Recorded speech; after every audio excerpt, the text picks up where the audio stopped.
प्यारे बच्चों, आप सबको सपरिवार हैप्पी दीपावली। आपके घर में सुख समृद्धि सदा वास करे। प्यारे बच्चों, कंपटीशन की तैयारी करने वाले जो सिलेबस से थोड़ा अलग हटके क्वेश्चंस करते हैं, उन क्वेश्चंस में दो क्वेश्चंस आपको दिए गए थे। प्रॉब्लम 1, राइट में प्रॉब्लम 2 है, लिखा नहीं है प्रॉब्लम 2, कोई बात नहीं। तो दोनों ही क्वेश्चंस में सारे सरफेसेस स्मूथ हैं, और लेफ्ट वाले क्वेश्चन में आपको जैसे को रिलीज कर दिया जाएगा, तीनों ब्लॉक्स ए बी सी का एक्सलेशन फाइंड करना है। और इस वाली प्रॉब्लम में ये जो ब्लॉक ए नीचे फिसलेगा, बदले में गोला बी ऊपर सरकेगा, इनकी वेलोसिटीज वी ए और वी बी में रिलेशन फाइंड करना है। तो क्या है कि पहले मैं इस क्वेश्चन को देता हूँ क्योंकि ये बहुत आसान क्वेश्चन है। आसान तो वो भी है, थोड़ा लंबा जाएगा जरा सा बस, परंतु इनके कॉन्सेप्ट एक जैसे हैं, बड़े इंपॉर्टेंट हैं। तो फर्स्टली टेक सेकंड प्रॉब्लम, बहुत जल्दी जाएगी तो बोर्ड फिर साफ कर दूंगा यहाँ से, ताकि फर्स्ट क्वेश्चन के लिए फिर स्पेस हो जाए। तो फर्स्ट टेक सेकंड प्रॉब्लम। हाँ प्यारे बच्चों, ये नीचे सरकेगा और ये ऊपर जाएगा। प्यारे बच्चों, जब भी ऐसी सिचुएशन आती है तो कांटेक्ट सरफेस के ऊपर विचार करें। ये रहा कांटेक्ट सरफेस, ये कुछ भी हो, कहीं भी हो, गोले के अंदर नहीं जाएगा और गोला इसके अंदर नहीं जाएगा। प्यारे बच्चों,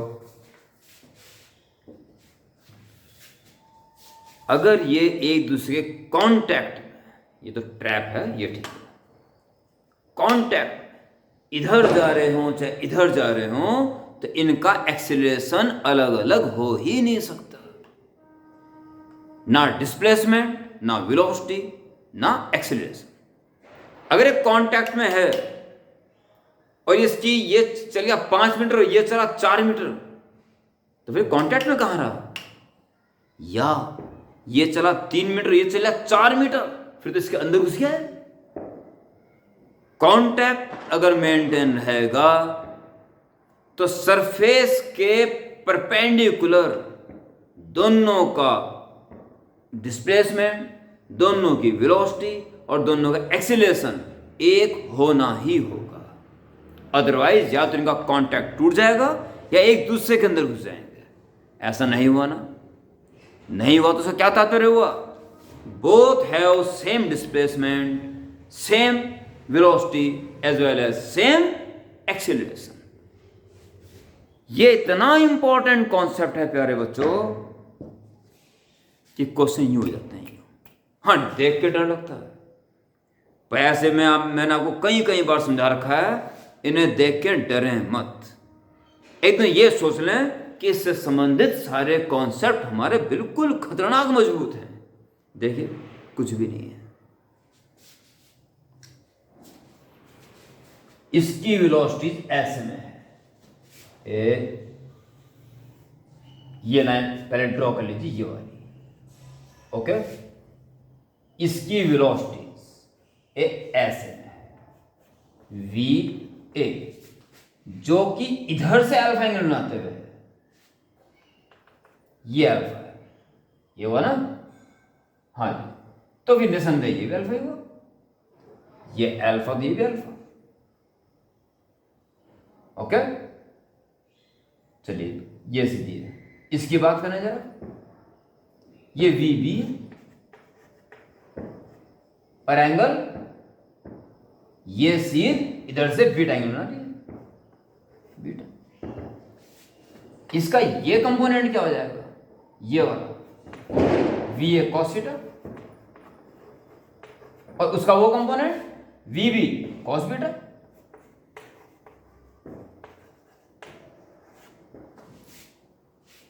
इस कांटेक्ट के परपेंडिकुलर ये इस स्पीड से चल रहा है, थीटा अल्फा बेटा, अल्फा है, अल्फा। इस कांटेक्ट सरफेस के नॉर्मल ये इस स्पीड से चल रहा है और वो इस स्पीड से चल रहा है। कौन बड़ी छोटी होगी? क्या ये बड़ी होगी? क्या उसके अंदर घुसाना है? क्या वो बड़ी होगी? क्या कांटेक्ट छोड़ देना है? नहीं, कांटेक्ट को मेंटेन रखना है, अर्थात इन दोनों को बराबर होना ही होगा। सो VA cos alpha should be equal to VB cos beta। सो या इतना छोड़ दो, ये भी ठीक है आंसर। रिलेशन निकाला ये चीज में, या VA upon VB is equal to cos beta upon cos alpha। Okay, या वही छोड़, this is the relation between V and D। देख कितना आसान क्वेश्चन है, बेहद आसान क्वेश्चन। और क्वेश्चन देख क्या डरावना था, डायग्राम जो कई बच्चे देख के भी छोड़ सकते भाई, बाप रे ये क्या है। ओके, वे कॉन्सेप्ट है ही F इक्वल टू MA लगाने वाले, जो आपको पता है, जो बेसिकली बता रखे हो तो है ही है सब कुछ। अगर वेज वाले क्वेश्चंस, कांटेक्ट वाले क्वेश्चन अगर आ रहे हों तो ये बेहद इंपॉर्टेंट नोट आपके लिए है कि कांटेक्ट सरफेस के नॉर्मल दोनों बॉडीज का डिस्प्लेसमेंट एक, स्पीड एक, यहां तक वेलोसिटी भी कह सकते हो, डायरेक्शन भी एक ही है, एज वेल एज एक्सीलरेशन एक, ये अलग अलग हो ही नहीं सकते। डन। तो प्यारे बच्चों, अब संपूर्ण फोकस कर लीजिए प्रॉब्लम 1 पे, बेहद इंपॉर्टेंट, बड़ा मजेदार आपके लिए कॉन्सेप्ट इसमें आएंगे। सब वो आएंगे जो पढ़ चुके हो, आएंगे सब नहीं। याद करें, ऐसे क्वेश्चंस के लिए आपको फ्री बॉडी डायग्राम समझा रखा है, उसी को यूज करेंगे। बात करते हैं, दिखाई दे रहा है यहाँ का सब, अच्छा में ध्यान हो गया, इसको ऐसे करना पड़ेगा ताकि आपको दिखना शुरू हो जाए पूरा पूरा। हाँ जी, फ्री बॉडी डायग्राम M के ऊपर विचार करें। इसका वेट नीचे काम करेगा, mg रिएक्शन, इसकी रिएक्शन इसको मिलेगी, ये काम करेगी, इसको नीचे ही सरकना पड़ेगा। क्या जरूरत है इसके ऊपर बहस करने की, नीचे की सरके से इधर उधर भी तो जाएगा, इधर उधर उससे फ्रिक्शन ले जाता है। अगर ये इधर उधर जाएगा तो ये नहीं चलेगा, उसके साथ फ्रिक्शन नहीं है, इसे तो नीचे ही गिरना होगा। सो इसके लिए F equal to MA, net force mg minus r is equal to m acceleration VAA। इसे r निकाल दीजिए, r की अवस्था पड़ेगी, और इसको देखिए mg माइनस MAA, ये काम आएगी। और इससे ज्यादा आप इस ब्लॉक के लिए कुछ कर भी नहीं सकते, सीधी बात तो ये है। असली खेल तो प्यारे बच्चों इसके लिए आएगा। अगर कॉन्सेप्ट क्लियर है और आप ऐसे ऐसे क्वेश्चन करते हैं तो बड़ा प्यारा क्वेश्चन है, कोई भी इसमें ऐसी बात नहीं आएगी जो आप नहीं कर सकते। देखिए, करो जी विचार इसके ऊपर।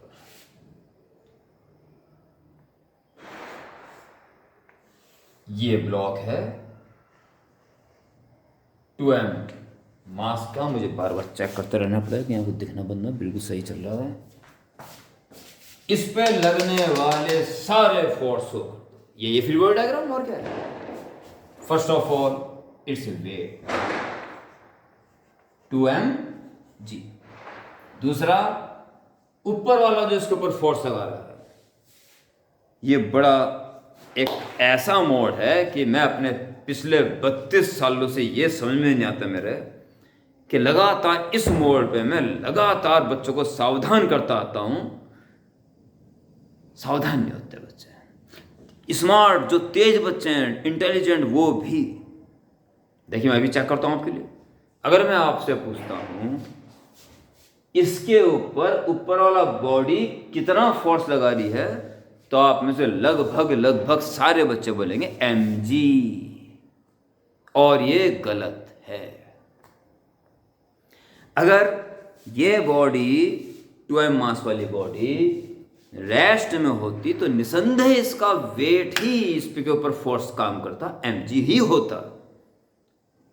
इसको छोड़ दूं, जैसे ही इसको मैं छोड़ देता हूं तो इसका इसके ऊपर कोई दबाव नहीं पड़ेगा, क्यों भी एक्सेलरेशन ड्यू टू ग्रेविटी 9.8 से गिरेगा और ये भी 9.8 से गिरेगा।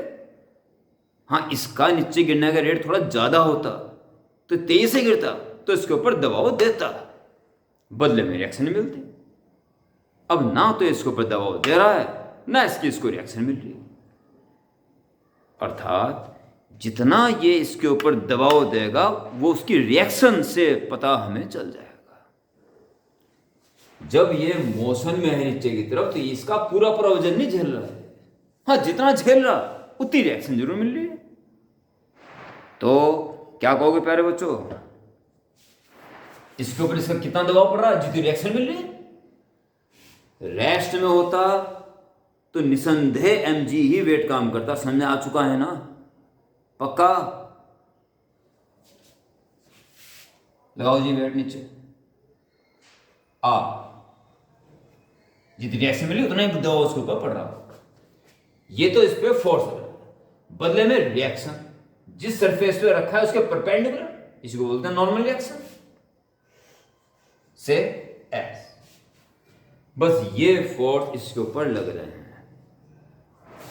और ज्यादा दिक्कत नहीं है। आर और 2mg तो एक ही चीज में, ये आराम से इधर दिखाई दे रहा, सब कुछ हो जाएगा। फिसल कहाँ रहा है ये बड़ा इंपॉर्टेंट है। अगर नीचे वाला वेज मोशन में ना होता फिर तो इसके फिसलने डायरेक्शन ऐसी ही थी। ओके, इसमें ये एंगल दे रखा बच्चों ने, ये होती, पर चूंकि ये भी फिसलने के लिए फ्री है इसलिए इसको इसके साथ फिसलने के साथ साथ इधर भी हटना पड़ेगा इसके साथ साथ। ओके, सो एक और डायग्राम आप बनाएंगे यहां पे।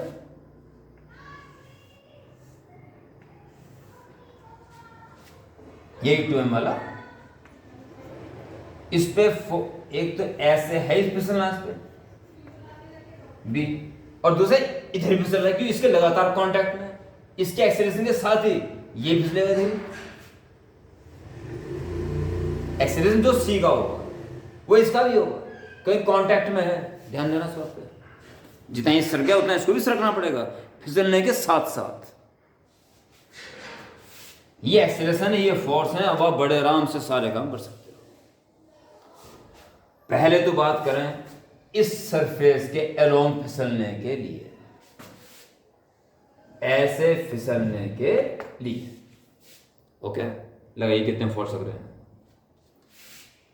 इसके अलोंग। ये तो काम करेगा नहीं, ये तो परपेंडिकुलर है इसके, तो इसका कंपोनेंट काम करेगा। ध्यान दीजिए, ये थीटा है तो ये भी थीटा ही होगा, अर्थात ये थीटा है। और जब ये ऐसे हो जाएगा तो ऐसे हो जाएगा, यानी ये भी थीटा ही। और ये 2mg कॉस हो जाएगा और दूसरा वाला साइन हो जाएगा, ये साइन हो जाएगा। ऐसे में जो फोर्स लग रहा है ये लग रहा है 2mg plus r, 2mg plus r का sine component.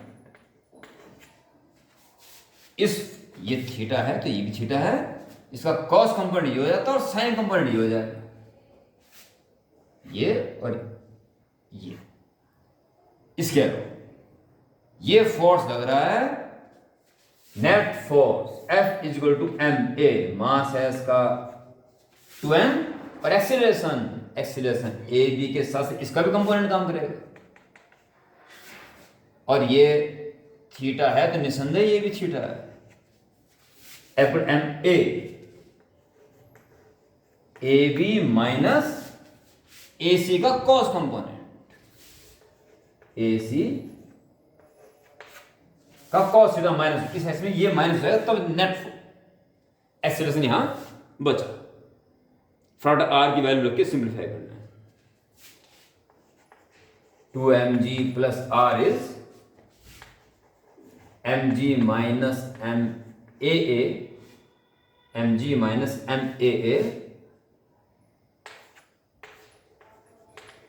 Sign theta, mg minus m sine theta is equal to 2m ab minus ac cos theta. ध्यान रखना, एक यही वेज ऐसा है जिसके लिए इतना टाइम लगेगा, बाकी आसान है सारा, ठीक है। और धीरे धीरे एंड में भी आते जा रहे हैं। 2mg और mg 3mg minus m a sine theta is equal to m ab minus ac cos theta. m common आ जाएगा, कॉमन आने के बाद कट जाएगा। तो ये लगा लीजिए कि 3g is equal to 3g sign theta, 3g sine theta is equal to ये a साइन थीटा उधर प्लस का बन जाएगा, a साइन थीटा और plus 2ab minus 2ac cos theta ultimate. ये होगा जी, एक क्वेश्चन तैयार है। ध्यान देना, आपको इन तीनों के एक्सप्रेशन निकालने हैं, ए बी ए सी। बाकी तो गिवन है थीटा थीटा जीरो होते ही, यानी ये a acceleration of a acceleration of b acceleration of c में एक इक्वेशन बन गई। ओके, इसके अलावा अगर आपने सोचा, इसके अलावा भी सोच लो जरा, इसके अलावा भी फिसला, इसके बारे में सोचना है जरा। चलिए सोचिए, ये देखिए जितना ये इधर सरकेगा उसको भी उधर सरकना पड़ेगा। कितना, ये सुनिए जरा। इस समय इस सिचुएशन पर सिर्फ ग्रेविटेशन फोर्स काम कर रहा है मात्र, लेफ्ट राइट कोई फोर्स नहीं है। तो सेंटर ऑफ मास भी सिस्टम का लेफ्ट राइट नहीं चलेगा, इसको तो डाउनवर्ड होना पड़ेगा। इन सेंटर ऑफ मास जितना चलेगा इधर, मतलब कोई भी मास जितना चलेगा उधर, तो किसी अन्य मास को इधर भी चलना पड़ेगा ताकि सेंटर ऑफ मास अपनी जगह पे ही बना रहे। कभी हॉरिजॉन्टली यहां कोई भी फोर्स काम नहीं कर रहा है सिस्टम पे, इंटरनल तो कर रहे हैं। तो इस बात का ध्यान रखेंगे। तो हमें ये तो पता है ये निसंदेह उधर सरकेगा, निश्चित है। इसका ना उधर सरकने में योगदान है ना इधर सरकने में योगदान है। तो एक ही पॉसिबिलिटी बचती है कि इसको अल्टीमेट इधर सरकना पड़ेगा ताकि सेंटर ऑफ मास अपनी जगह से विचलित ना हो। सेंटर ऑफ मास डाउनवर्ड जरूर जाएगा, जरूर ध्यान रखना कि डाउनवर्ड तो फोर्स काम कर रहा है पर लेफ्ट राइट नहीं होगा। ओके, इस कॉन्सेप्ट के अकॉर्डिंग हमें यह पता चल चुका है कि इसको अल्टीमेट इधर ही जाना पड़ेगा, यानी कि ए बी का कॉस कंपोनेंट बड़ा होगा जबकि ए सी छोटा होगा, क्योंकि अल्टीमेट को उधर ही जाना है। तो आपको अब इस मोशन के बारे में सोचना है और इसकी तरफ फोर्स कौन सा काम कर रहा है। ऐसे के लिए इसका कोई योगदान नहीं है। एस का कॉस ये होता तो ये थीटा है, तो एस का साइन ये होगा, एस साइन थीटा। ये फोर्स इस पे उधर के लिए लग रहा है और F equal to M A. M कितना है 2m और एक्स कितना हो जाएगा इधर की तरफ ए बी का कॉस कंपोनेंट, देखिए माइनस हो जाएगा उसमें से ए सी। क्लियर। और बिल्कुल अंत में एकदम फॉर ब्लॉक सी, बेहद ही सिंपल, ये तो बहुत ही सिंपल है। जितना ये इसके ऊपर दबाव दे रहे थे वो इसकी रिएक्शन थी, यानी कि इसके ऊपर ऐसे में रिएक्शन एस मिल, ये एस देता वही रिएक्शन इसमें मिल। मैंने बताया था वजन काम नहीं करता, मोशन में जो रिएक्शन मिलती है उतना दबाव पड़ता है, तो रिएक्शन जो होता है समय उतना दबाव उसके ऊपर पड़ रहा होगा। और खुद का वेट है 3m और इसका इधर चलना निश्चित है एक्सेलरेशन ऑफ c। खुद का वेट नीचे काम कर रहा है 3mg, ऊपर वाले दबाव ये पड़ गया, इधर चल रहा है और फर्श का दबाव ऊपर है n, मान लो हाल की जरूरत नहीं पड़ेगी। इसलिए क्या करेंगे, ध्यान दें, यही एस वर्टिकल से थीटा एंगल बना रहा है, यानी कि वर्टिकल से थीटा एंगल बना रहा है। तो एस का कॉस थीटा में कुछ नहीं करना है, एस का sine theta, s sine theta ही इसको इधर ले जाता है। S sine theta f equal to M a, mass है 3m और एक्सेलरेशन है ए सी। ओके, इन दोनों को हाथों हाथ ही, जैसे इसकी तो जरूरत नहीं थी, और ये आपकी इक्वेशन बनी ये वाली।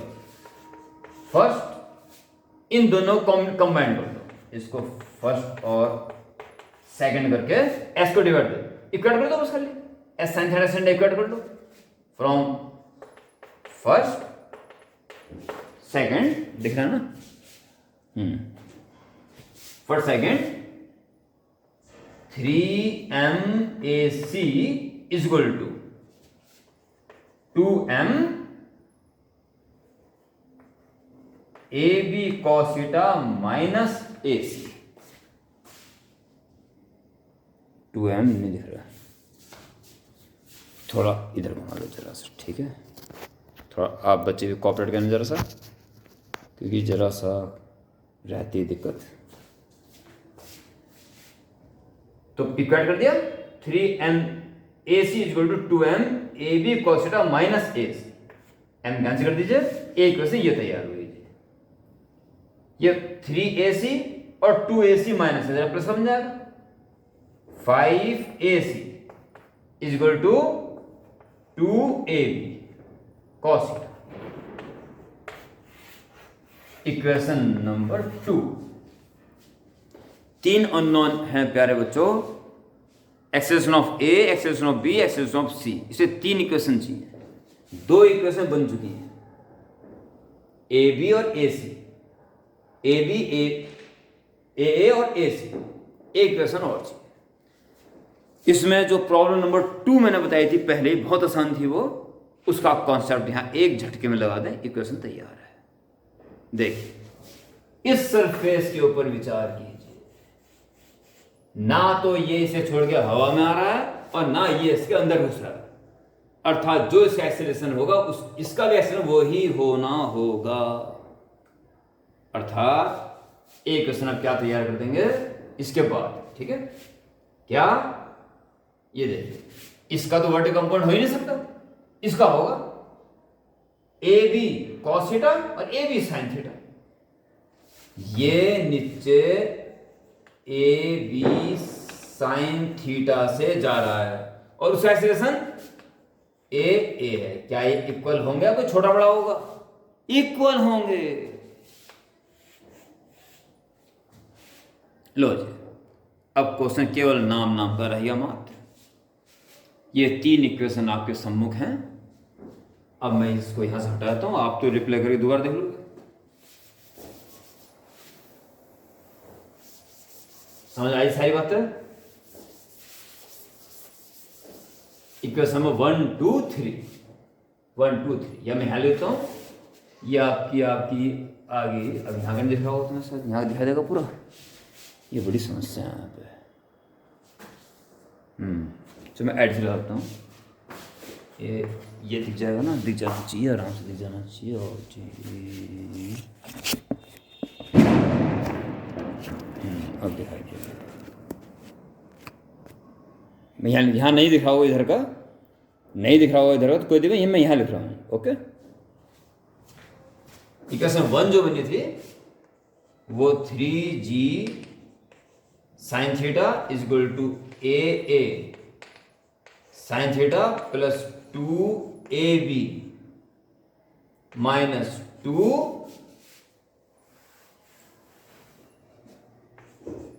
ac cos theta. Equation 1 5ac is equal to 2ab cos theta. Equation 2 and AA is equal to AB sin theta. Equation 3 जो होगा इनसे होगा। 3 अननोन, 3 इक्वेशंस आर अवेलेबल, आराम से सॉल्व हो जाएगा। हालांकि आप कॉम्पिटिशन की तैयारी करने वाले बच्चे इसको देख रहे हैं, अगर मैं इसको सॉल्व ना भी करूं तो आप इसको कर लोगे आराम से, ठीक है।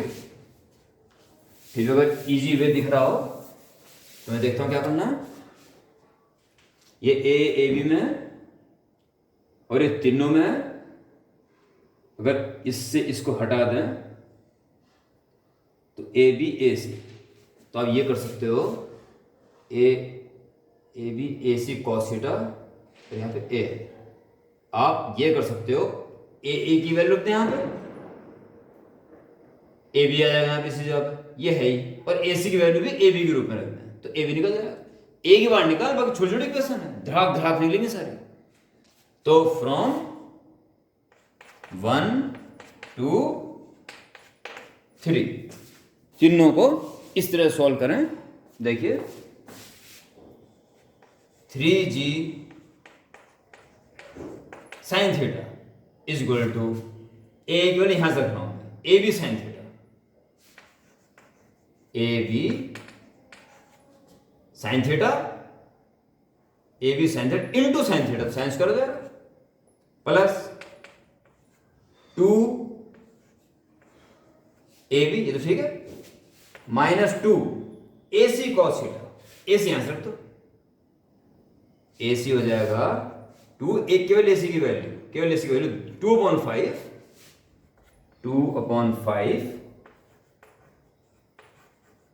A B cos theta, 2/5 a B cos theta, ये ए सी की वैल्यू लिख दिया आपने, 2 ए सी और कॉस थीटा, तो कॉस का थीटा हो जाएगा, ठीक है। 2/5 a B cos theta, 2 into 2/5 a B cos theta, cos a theta, okay. ये तो आराम से इसमें आप क्या करेंगे, ए बी कॉमन ले लें कि ए बी आपको निकलना जा रहा है तुरंत एकदम, तो क्या बचेगा, sign square theta plus 2 minus 4/5 cos square theta, ठीक है। जुड़ गया था, ये ए बी कॉमन लेना वहां से, sine square theta plus 2 this और is equal to 3g sign theta, 3g sign theta, therefore a b equal to, आप मैं नीचे लिख दें, यह काम कर लेना, 5 कॉमन आ जाएगा, 5 उधर पहुंचाते 15g साइन थीटा, 5 एल्सियम आने के बाद 15g साइन थीटा, और बाकी नीचे आ जाएगा 5 sine square theta, 5 sine square theta plus 10 और माइनस 4 कॉस स्क्वायर थीटा, एल्सियम उधर पहुंच गया, बाकी सारा नीचे आ गया, 5 plus 10 minus 4 cos square theta, एक आंसर तो यह। और ए बी में सीधा इनटू साइन थीटा कर दें, ए आ जाए फ्रॉम 3, दिखाना तेरा सर, फ्रॉम 3 ए बॉडी ए का एक्सेलरेशन, जो भी ए बी आया उसमें इनटू साइन थीटा कर दो, इसे इनटू साइन थीटा करो, साइन स्क्वायर बन जाएगा बस, 15g sign square theta upon 5 sine square theta plus 10 minus 4 cos square theta, और ए सी की वैल्यू इससे निकाल दें इक्वेशन सेकंड से, बस ये हो गया। हालांकि में केवल 3 इक्वेशन बता के छोड़ देना चाहिए क्वेश्चन, आप अपना आप कर लेंगे, पहले एक क्वेश्चन इतना लंबा टाइम ले लिया तो पूरे कर देता हूं उसको, और अंत में ए का निकला, बी का निकलिए और सी का, and from 2 acceleration of C is equal to 2/5 और A B cos theta, A B आ गया और कॉस थीटा लगा दोगे, 15g साइन थीटा और कॉस थीटा लग गया, upon 5 sine square theta plus 10 minus 4 cos square theta, यानी कि एक बार चेक करना, 2/5 आ गया और A B cos theta, A B आ गया और इंटू कॉस थीटा कर देंगे। ठीक है, बिल्कुल सही है। तो ये कर देंगे आप 5 3 15, यानी कि ए सी, वो तो कैल्कुलेशन होगी, ये फाइनल आंसर आएगा। ए सी आ गया 5 3 15, 2 3 6 sine theta cos theta upon 5 sine square theta plus 10 minus 4 cos square theta. ठीक है जी, इसमें जी भी आना चाहिए, 6g साइन थीटा कॉस। ये है जी तीनों एक्सप्रेशन। इसमें प्यारे बच्चों अंत में एक सावधानी और बरतनी है। ए का एक्सप्रेशन आया बहुत अच्छा है, सी का एक्सप्रेशन आया बहुत अच्छा है, परंतु बी का एक्सीलरेशन आपने ए बी निकाला, ध्यान रखना। और ए बी जो ब्लॉक सी था उसके रिस्पेक्ट में है, इसके साथ साथ दाएं भी सरक रहा है। तो इसमें क्या करना है आपको, खाली जब ये बी निकला ये लिख देना यहाँ पे। अगर दिख ना रहा होगा तो थोड़ा घुमा देता हूँ, ये तो दिख रहा है। हाँ जी, ये लिख देना है with respect to block C, C के रिस्पेक्ट। अब अर्थ के रिस्पेक्ट में निकालना है तो ए बी एक्सीलरेशन बी का और सी का, इनका रिजल्टेंट निकाल दो। वो इसके फिसलने के साथ से इधर भी जा रहा ना, वेक्टर एडिशन करना तो आता है, that's all. A b square plus a c square plus 2ab AC cos, इनके बीच का एंगल जो कि थीटा के रूप में दिख जाएगा, पाई माइनस थीटा आ जाएगा। नहीं तो मत निकाल लो उसको, अब लिख दो ये जो एक्सटेंशन आया ये वेज सी के रिस्पेक्ट में। ओके, वीडियो खत्म करने के साथ साथ एक बार दोनों क्वेश्चन में एक महान समानता थी और आपके कंपटीशन लेवल के लिए अति उत्तम है, उसे सुन लें एक बार। अगर दो सरफेस कांटेक्ट में रहते हुए मूव कर रहे हैं तो कांटेक्ट सरफेस के परपेंडिकुलर डायरेक्शन में दोनों ब्लॉक्स का डिस्प्लेसमेंट एक, वेलोसिटी एक, एक्सीलरेशन एक। और इस टाइप के क्वेश्चन करते रहें, डिफिकल्ट कोई भी क्वेश्चन नहीं है। बेसिक कॉन्सेप्ट क्लियर हो, हिम्मत पूरी हो, बढ़ते चलो। Good night.